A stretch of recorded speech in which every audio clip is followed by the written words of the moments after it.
Twelfth का result लगभग सभी बोर्ड्स का आ चुका है, लेकिन बहुत सारे बच्चों के मन में ये सवाल गूंज रहा है कि सर मैं ड्रॉप लूं या नहीं। तो बेटा आप लोगों के लिए मैं एक छोटी सी वीडियो लेकर के आया हूं जिसमें हम लोग इस बात पे डिस्कस करने जा रहे हैं कि आपको ड्रॉप लेना चाहिए या नहीं। मैं सब बच्चों के लिए बिल्कुल ये बात नहीं बोल रहा हूं कि आपको ड्रॉप लेना चाहिए, क्योंकि सबकी वो कैपेबिलिटी नहीं होती है कि वो ड्रॉप ले तो वो अच्छा कर पाए। हो सकता है कि मेरी ये बात आपको कुछ खराब भी लग रही हो, लेकिन सच्चाई कभी कभी कड़वी भी लगती है। कभी कभी क्या, अक्सर सच्चाई कड़वी लगती है ना। तो बात को सुनना है, समझना है और बहुत अच्छे से एनालाइज करना है कि आपको ड्रॉप लेना चाहिए या नहीं लेना चाहिए। इस बारे में मैंने एक बार पहले भी वीडियो बनाई है, बहुत सारे बच्चों से हम लोग डिस्कशन करते हैं। जब अभी ट्वेल्थ का रिजल्ट आता है उसके बाद बहुत सारे कॉल्स, जितने बच्चे 11th और 12th में हम लोग से जुड़ते हैं, बहुत सारे बच्चों का हमारे पास कॉल आता है, बात होती है। हर बार मैं यही द्वंद बच्चों का क्लियर कर रहा होता हूँ, पेरेंट्स का क्लियर कर रहा होता हूँ कि बच्चों को ड्रॉप लेना चाहिए या नहीं लेना चाहिए। तो आज हम लोग इस बारे में किस तरीके से बात करना शुरू करने जा रहे हैं, छोटी छोटी बातें हैं कि अगर आप कहीं से भी ये सोच रहे हो कि आप ड्रॉप लेना चाहते हो, तो बेटा उसके लिए मैं दो छोटी छोटी बातें आपको बोल रहा हूं कि अगर अगर आपने 11th और 12th के साथ तैयारी की थी, तैयारी की थी मतलब कोचिंग संस्थान में एडमिशन लेने को तैयारी नहीं कहा जाता। तैयारी बोला जाता है जब आपने मेहनत से पढ़ाई की थी। तैयारी मतलब क्या? तैयारी मतलब क्या कि आपको 60% से ज्यादा थ्योरी, आपको 60% से ज्यादा थ्योरी आती है। आज की डेट में आपके पास, आपने पूरा जितना थ्योरी पूरा 1 साल 2 साल पढ़ाई किया है, आपको पूरे सिलेबस की 60% से ज्यादा थ्योरी आती है और आपने more than 5,000 questions, 5 to 6,000 questions आपने सॉल्व किए हैं, तो आपने तैयारी की है। तो हम ये कह सकते हैं कि आपने तैयारी की है। अब सर तैयारी की है तो कैसे पता चलेगा कि मुझे ड्रॉप लेना चाहिए कि नहीं लेना चाहिए? तो अगर आपने तैयारी की है, आपको ये सारी चीजें आती हैं और आपने इस बार वो एग्जाम दिया था, आप तैयारी की थी तो जरूर कॉम्पिटेटिव एग्जाम दिया ही होगा, इसमें कोई शक और संशय वाली बात नहीं है। तो बेटा मैं एक बात बोलना चाहूंगा, आप किसी भी कैटेगरी के हो, SC ST OBC जनरल, किसी भी कैटेगरी के हो, अगर आपके नंबर 30 से 40% के ऊपर आ रहे हैं, अगर आपके नंबर, परसेंटाइल नहीं बोल रहा हूं मैं, परसेंट बोल रहा हूं, मतलब आपने जितना अटेम्प्ट किया था पेपर में उसमें से 30 से 40% नंबर से ऊपर आ रहा है या 25% के ऊपर आ रहा है, तो बेशक आपको ड्रॉप लेना चाहिए।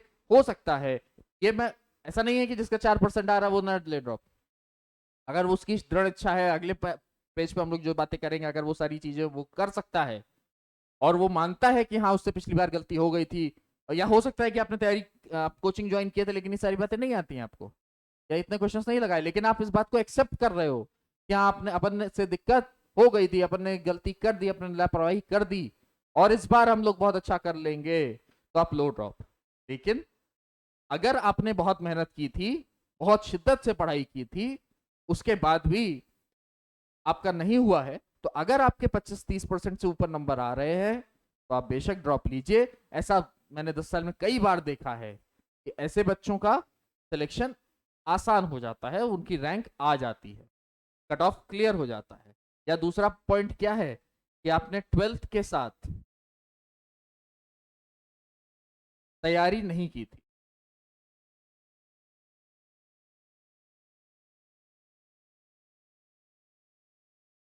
अब इसमें दो कंडीशंस आती हैं बेटा, इसमें दो कंडीशंस आती हैं। एक तो आपने एग्जाम दिया है, आपने एग्जाम दिया है, कौन सा एग्जाम? कॉम्पिटेटिव एग्जाम वाला एग्जाम दिया है और एग्जाम नहीं दिया है। अब इसमें दो कंडीशंस आती हैं, एग्जाम दिया है और एग्जाम नहीं दिया है। तो एग्जाम नहीं दिया है तब तो फिर आपके पास ड्रॉप ना लेने का कोई ऑप्शन ही नहीं है। एग्जाम नहीं दिया है तो फिर आपके पास ड्रॉप ना लेने का कोई कारण नहीं, आप बिल्कुल ड्रॉप लीजिए, एक साल अपने आप को दीजिए, तैयारी करिए, मेहनत करिए।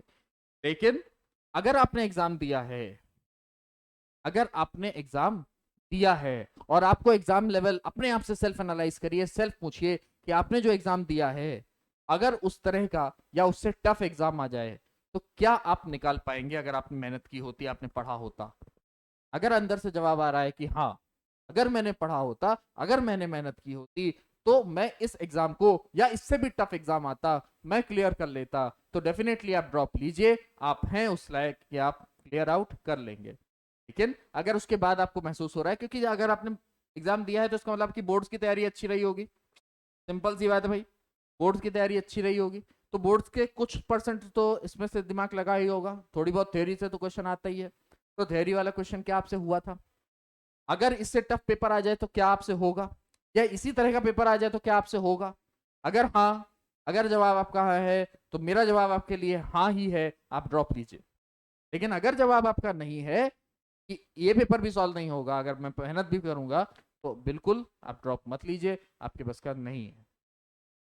अब जो बच्चे ड्रॉप ले रहे हैं, जो बच्चे ड्रॉप ले रहे हैं उनके लिए, जो बच्चे ड्रॉप ले रहे हैं, पहली बात तो मैं आपको एक बात छोटी सी बता दूं कि ड्रॉप मैंने भी लिया था, ड्रॉप बहुत सारे लोगों ने लिया था, आज वो बहुत सक्सेस है, बहुत सारे लोग सक्सेसफुल हो रहे हैं। ड्रॉप लेना कोई बुराई नहीं है। अगर किसी के मन में ये आ रहा है कि मेरा एक साल बर्बाद हो जाएगा, ऐसा नहीं है बेटा।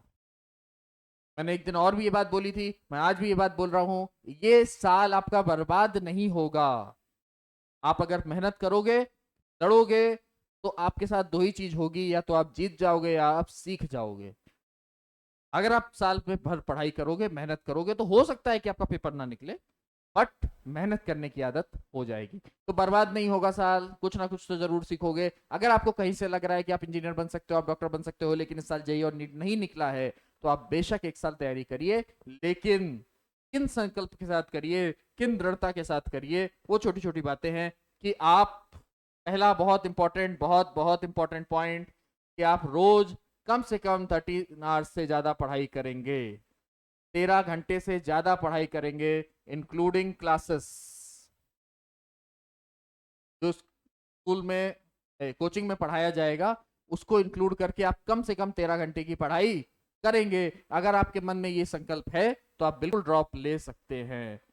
सेल्फ डाउट नहीं करेंगे, सेल्फ डाउट नहीं करेंगे,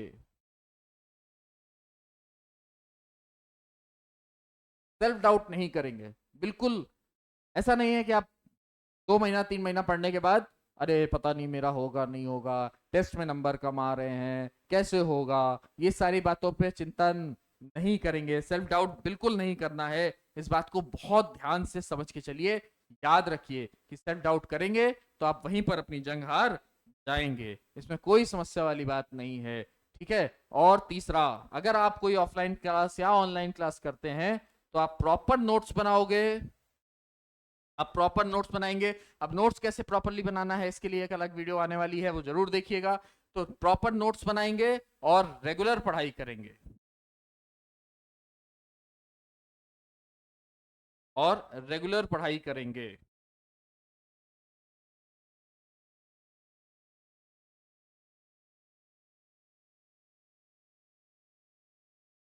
एक भी दिन मिस नहीं करना है।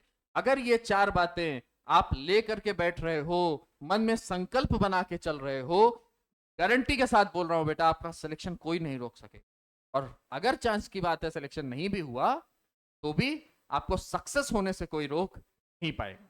तब तक के लिए बहुत बहुत धन्यवाद। फैसला जल्दी लीजिए, कोई भी फैसला अगर सही समय पे लिया जाए तो ही उसका महत्वता है, अगर लेट हो जाएगा तो आपका सही फैसला भी गलत हो जाएगा। तो इसलिए समय पर लीजिए फैसला, जल्दी कीजिए। कोई डाउट आने पर सेवा सपोर्ट पे कॉल करिए, बात करिए।